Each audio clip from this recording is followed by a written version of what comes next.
परिवर्तन की सबसे सुंदर तस्वीर गुजरात के मेहसाणा में दिखी। मस्जिद के आंगन में जब पारस कलारिया ने परिवार और संस्कारों की बात की तो मजहब की दीवारें छोटी पड़ गईं और मानवीय मूल्य बड़े हो गए।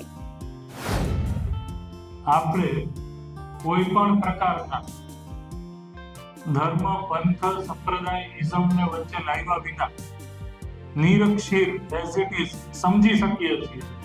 જે રીતના વિજ્ઞાન છે એ સમજી શકાય છે એવી રીતના માણસને પણ છે એક ક્લાસરૂમની અંદર, બોર્ડની અંદર સમજી શકાય છે। એ વિશ્વાસ જીવન વિદ્યા મધ્યસ્થ દર્શનમાં છે એ બને છે। આ વસ્તુ છે મેં પણ આવી રીતના સમજી, એટલા માટે મને વિશ્વાસ કર્યો કે આ વસ્તુ બધા લોકો સાંભળી અને સમજી શકે છે અને અલ્ટિમેટલી થઈ આચરણમાં, વ્યવહારમાં લઈ આવી શકે છે।